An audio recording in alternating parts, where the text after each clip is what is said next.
عشق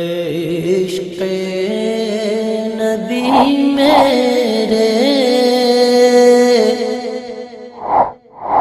دل میں بھی سما جانا۔ اعوذ باللہ من الشیطان الرجیم، بسم اللہ الرحمن الرحیم۔ ما آتاکم الرسول فخذوہ وما نہاکم عنہ فانتہوا، صدق اللہ العظیم۔ میرے عزیز دوستو، نبی پاک صلی اللہ علیہ وسلم کی سیرت زیادہ بیان کرنے سے اور ان کی شان میں اشعار کہنے سے یا ان کے تذکرے کرنے اور کرانے سے کوئی عاشق نہیں بنتا۔ عاشق رسول تب بنے گا جب نبی پاک صلی اللہ علیہ وسلم کی بات پر یقین کرے گا۔ آپ علیہ السلام نے جس بات سے روکا ہے اس سے رک جائے گا۔ نبی پاک صلی اللہ علیہ وسلم نے جس بات کا حکم کیا ہے اس پر وہ عمل کرے، تب یہ نبی کا عاشق بنے گا، تب ہم نبی کے عاشق بن سکیں گے۔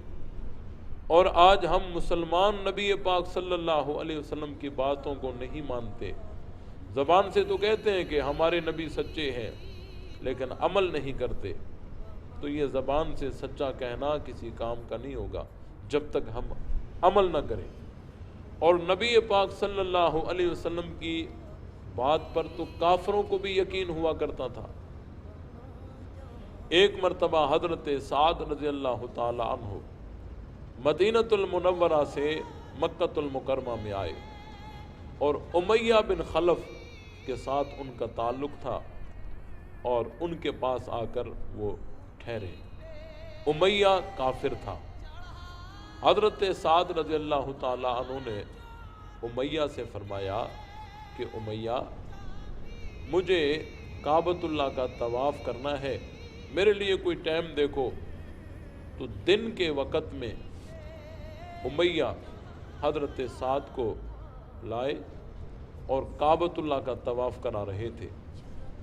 حضرت سعد رضی اللہ تعالی عنہ کعبۃ اللہ کا طواف کر ہی رہے تھے تو وہیں پر ابو جہل بھی تھا۔ انہوں نے جو دیکھا، اور ابو جہل والوں نے، دوسروں نے، ابو جہل تو ان کا ایک پوپ اور پادری تھا، ابو جہل نے امیہ کو ڈانٹا، کہا امیہ یہ تو ہمارے دشمن ہیں، یہ ہمارے باغی ہیں، ہم نے ان کو یہاں سے بھگایا ہے، ہجرت کروائی ہے، اور تم ان کو پناہ دے کر اور یہاں طواف کروا رہے ہو۔ تو حضرت سعد بھی تو حضرت سعد تھے، انہوں نے کہا، فرمایا کہ اے ابو جہل، اگر تو مجھے آج یہاں روکے گا، میرا راستہ روکے گا، طواف کرنے نہیں دے گا، تو جو شام جائے گا تو وہ راستہ بھی مدینۃ المنورہ کے قریب سے گزرتا ہے۔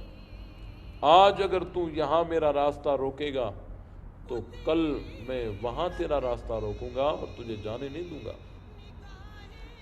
تو اسی اسنا میں امیہ نے حضرت سعد سے کہا کہ سعد، یہ قوم کا سردار ہے ابو جہل، آپ اس کے ساتھ اتنی اونچی آواز سے بول رہے ہیں۔ تو حضرت سعد نے امیہ کو بھی ڈانٹا اور فرمایا کہ میں نے نبی پاک صلی اللہ علیہ وسلم سے سنا ہے کہ آپ علیہ السلام نے فرمایا کہ امیہ میرے ہاتھوں قتل ہوگا۔ امیہ کافر تھا لیکن نبی کی بات پر اتنا یقین آ گیا، اسی وقت پوچھنے لگا، اچھا مجھے یہ بتاؤ آپ علیہ السلام نے کیا فرمایا تھا، وہ مجھے مکے میں قتل کریں گے یا باہر؟ حضرت سعد نے فرمایا اس کی وضاحت کا مجھے پتہ نہیں ہے، لیکن آپ علیہ السلام نے یوں فرمایا تھا کہ امیہ میرے ہاتھوں قتل ہوگا۔ تو امیہ اسی وقت گھر آیا اور اپنی بیوی سے آ کر تذکرہ کیا، اور اس کی بیوی نے اسے کہا کہ بس آج کے بعد تو مکہ سے باہر نہ جانا، اور وہ مکہ میں آ نہیں سکیں گے۔ امیہ نے اسی پر جو ہے عہد کر لیا کہ میں مکہ سے باہر نہیں جاؤں گا، وہ مکہ میں آ نہیں سکیں گے۔ تو کافی عرصہ وہ مکہ سے باہر نہیں جاتے تھے۔ نبی پاک صلی اللہ علیہ وسلم کے اسی فرمان پر ان کو یقین آ گیا تھا کہ نبی کبھی جھوٹ نہیں بول سکتا۔ ایک مرتبہ جنگ تھی تو ابو جہل سب لوگوں کو کہہ رہا تھا چلو جنگ پہ چلو۔ ابو جہل یوں سب کو کہتا کہتا امیہ کے پاس بھی آ گیا، امیہ جنگ پہ چلو۔ تو امیہ نے کہا ہاں میں نہیں جاؤں گا، وہ میرا جو مہمان آیا تھا سعد اس نے مجھے نبی کی بات بتائی تھی، میں نہیں جاؤں گا۔ ابو جہل نے کہا اگر تو نہیں جائے گا تو کوئی بھی نہیں چلے گا، لوگوں پر اثر پڑے گا، اسی لیے آپ چلیں۔ تو امیہ نے انکار کر دیا۔ ابو جہل نے کہا چلو یوں کرو،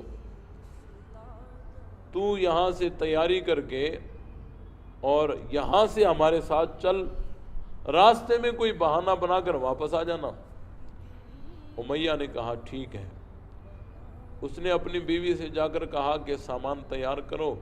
اس کی بیوی نے کہا کہاں جا رہے ہو؟ آپ نے جو عہد کیا تھا کہ مکہ سے باہر نہیں نکلوں گا۔ تو امیہ نے اپنی بیوی کو مطمئن کیا کہ میں بس آگے چل کر بہانہ بنا کر واپس آ جاؤں گا۔ پھر ایسا ہی ہوا، امیہ چل پڑا، بس تھوڑا آگے چل کر لوٹتا ہوں، تھوڑا آگے چل کر لوٹتا ہوں، یوں کرتے کرتے وہ میدان جنگ میں پہنچ گئے، اور جس طرح نبی پاک صلی اللہ علیہ وسلم کا فرمان تھا وہ ہو کر رہا۔ دیکھو نبی کی بات پر کافر کو بھی یقین ہے، لیکن بڑے افسوس سے کہنا پڑتا ہے کہ آج مسلمان جو ہیں وہ نبی کی بات کو زبان سے تو مانتے ہیں لیکن عملاً نہیں مانتے۔ اللہ تعالی ہم سب کو عمل کرنے کی توفیق عطا فرمائے۔ لا